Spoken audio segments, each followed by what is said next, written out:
Has the market changed its mind about what the Fed may do next? We have got to get inflation behind us. I wish there were a painless way to do that. There isn't. Think of that number, and maybe more importantly, what do you think the Fed's going to do, and therefore what their equity is going to do? I've been saying over and over again to my colleagues here that he wants your portfolio down so that you won't be able to spend as much. Hello, I'm Christopher Crystal from Financial Stockholm, and today is Thursday, October 28th.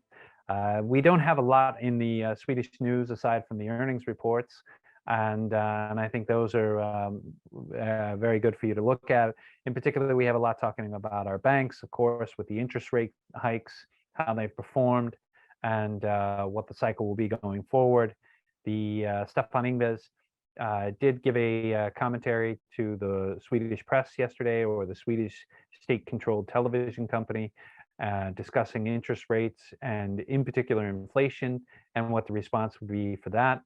Also to correct, in terms of what the government is focusing on, in terms of Swedish society, I think it's interesting to look at the debate that they had and maybe take away a few key points. But in terms of society, we had a shooting yesterday. It was in Sandviken, which is I think about 4 hours north of Stockholm, and that was a remarkable turn of events that an innocent individual without any connection to any criminality previously was killed.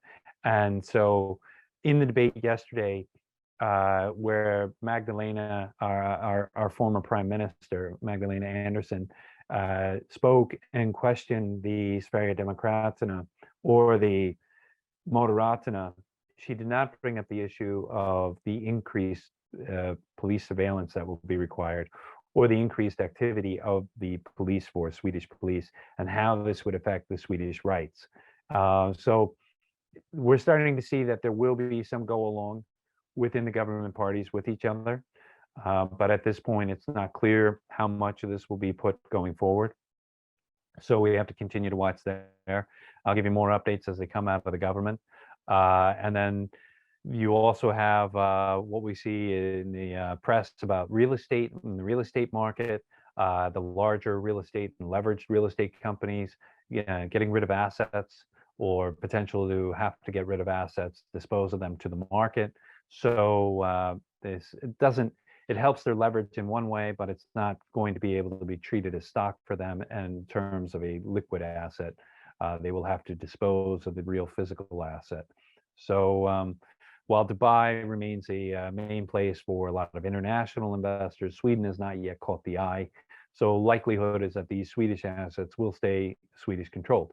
And of course, what you saw with the events in Germany yesterday, where the approval is going through for the Hamburg port purchase by a percentage of 24.9% by Costco of the HHLSA, or I forget the code, but the Hamburg ports. So we're not seeing that occurring yet in Sweden. We are seeing that there are investments, but primarily here in Sweden. And then again, if you go back to Ingves and the rate cycle, he looks to have a longer outlook for control over inflation. So the rate cycle looks to continue, and that would probably be in line with the ECB and what the US is doing, or at least that's how it's followed so far. And very little discussion right now about how to progress forward with the energy issue and the energy crisis we're experiencing. We are shipping weapons to Ukraine, which are troop transport vehicles, they're armored troop transport vehicles, and we've already been committed to shipping missiles. So the war in Ukraine does not look to be resolved on any short-term basis, and a return to normal, so to speak, does not look to occur for any time soon.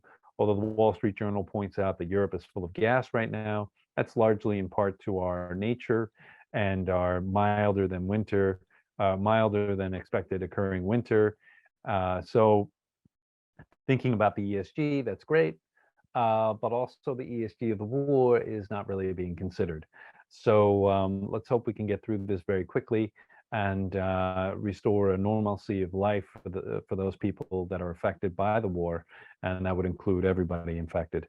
And then the condition of what's going on around the war, where you look at the pipeline sabotage and who was behind that, or if you look at most recently what occurred down in France on the fiber optic cables being cut, and those were the ones going into Marseille. And many in Europe, we already noticed our internet slowdowns earlier in the week, and that's caused in part by what happened with the fiber optic cables. So the things are getting murkier, and we're still at a standstill on how to resolve the energy issue, and we're waiting to see as these things develop. Energy will of course be in focus for Sweden. We have the November 1st deadline coming up for how the Moderaterna party was supposed to put forth the proposal to lower the energy cost, electricity cost for households and businesses. So with that, not much else going on in the news here in the Swedish papers. So other than the earnings, and so keep a focus there, doing your research, and wishing you the best of luck in the markets. Thank you very much.